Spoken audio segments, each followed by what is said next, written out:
तो जैसे कि हम लोग कई बार बात कर चुके हैं कि किसी भी कंपनी में, किसी भी स्टॉक्स में लॉन्ग टर्म के लिए इन्वेस्टमेंट करने के लिए हमें कंपनी को फंडामेंटली एनालाइज करना होता है। अब फंडामेंटल एनालिसिस सुनकर तो बहुत ज़्यादा डिफिकल्ट लगता है, स्पेशली उन लोगों को जिनको फाइनेंस का उतना ज़्यादा नॉलेज नहीं है, जो फ्रेशर है, न्यू कमर है, इनिशियल स्टेज पे है या अभी न्यू इन्वेस्टिंग स्टार्ट कर रहे हैं।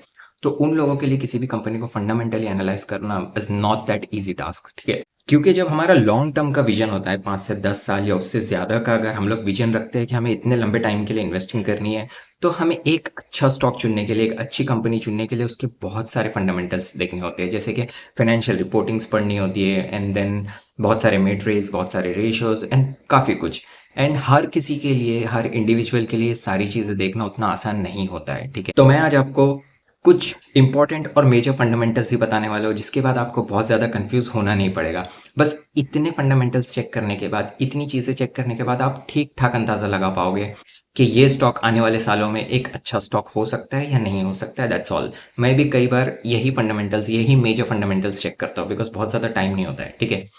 तो बहुत ज़्यादा कंफ्यूज नहीं होना पड़ेगा, फाइनेंस की उतनी रिपोर्ट्स पढ़नी नहीं पड़ेगी और बहुत ज़्यादा न्यूज़, मैट्रिक्स एंड उतने रेशियोज वगैरह के पीछे आपको भागना नहीं पड़ेगा। तो ये सारे फंडामेंटल्स देख लो एंड इजीली आपको पता चल जाएगा कि ये स्टॉक एक अच्छा स्टॉक होगा इन फ्यूचर या नहीं। That's all. और वीडियो के एंड में मैं आपको वो 2 वेबसाइट भी बताऊंगा जिस पर जाकर आप ये सारे फंडामेंटल्स इजीली चेक कर सकते हो। सो चलिए शुरू करते हैं।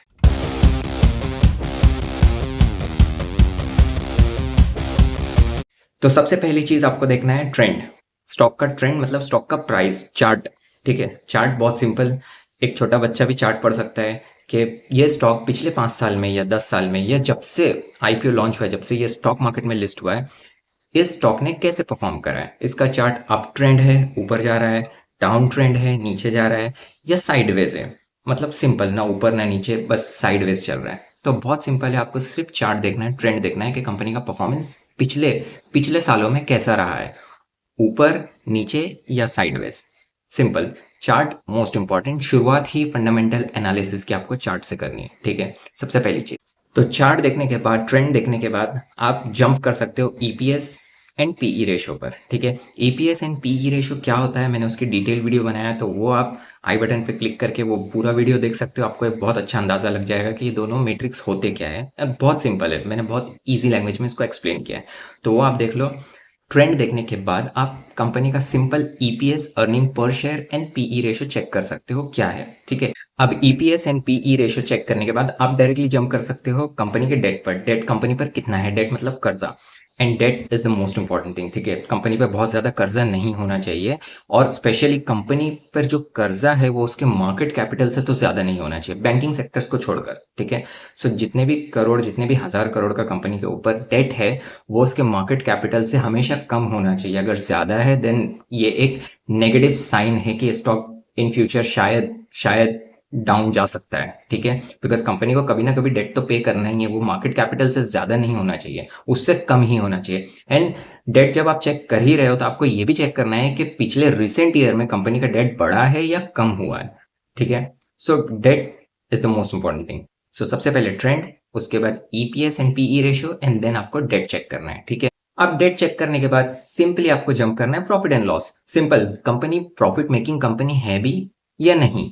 कंपनी पिछले रिसेंट ईयर में, पिछले कई क्वार्टर्स में या कई सालों में कंपनी प्रॉफिट जनरेट कर भी रही है, रेवेन्यू कितना जनरेट कर रही है, प्रॉफिट कितना जनरेट कर रही है, लॉस मेकिंग कंपनी तो नहीं है। ये आपको चेक करना है, बहुत सिंपल है, इट्स नॉट वेरी डिफिकल्ट और रॉकेट साइंस। सिर्फ प्रॉफिट एंड लॉस स्टेटमेंट में जाके आपको इजीली समझ में आ जाएगा, क्योंकि लास्ट में मैं वेबसाइट भी बताऊंगा कहाँ पर आपको ये सारी चीजें देखने को मिली। सो प्रॉफिट एंड लॉस का जो टेबल होता है, वहां पे आपको इजीली देखने को मिल जाएगा कि ये कंपनी प्रॉफिट मेकिंग है, profit before tax, profit after tax company के पास प्लस में नंबर्स होना चाहिए, ठीक है। तो वो आपको चेक करना है, दैट्स ऑल, ठीक है। प्रॉफिट एंड लॉस देखने के बाद सिंपली आपको जंप करना है assets and liability, balance sheet पर, ठीक है। बैलेंस शीट में सिंपल आपको देखना है कि कंपनी के पास एसेट कितना है, लाइबिलिटी कितनी है।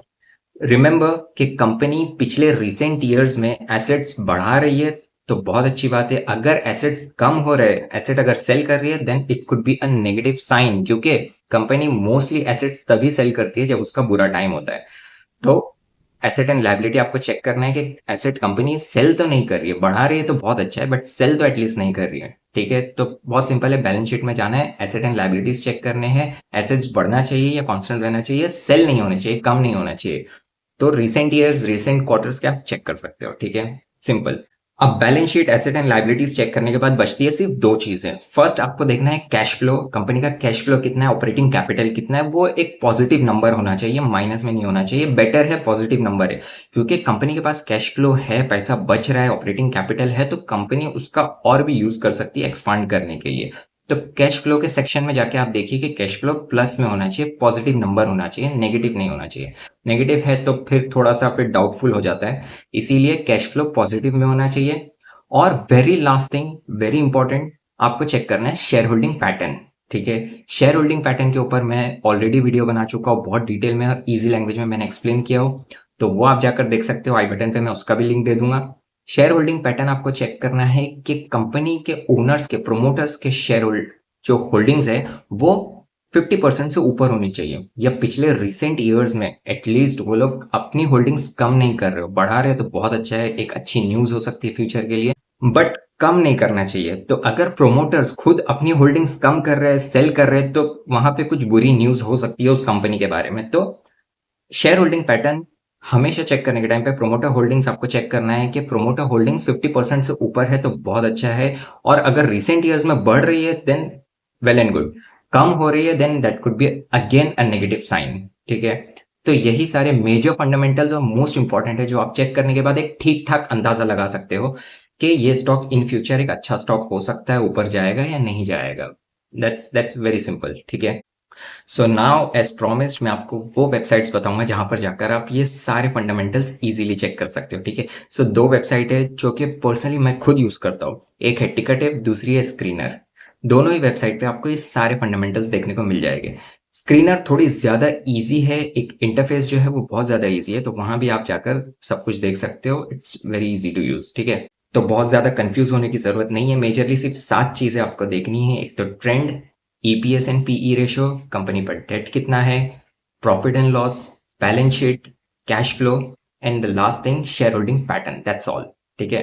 सो फिलहाल आज के लिए इतना ही, मिलते हैं नेक्स्ट एपिसोड में, तब तक के लिए बाय, टेक केयर।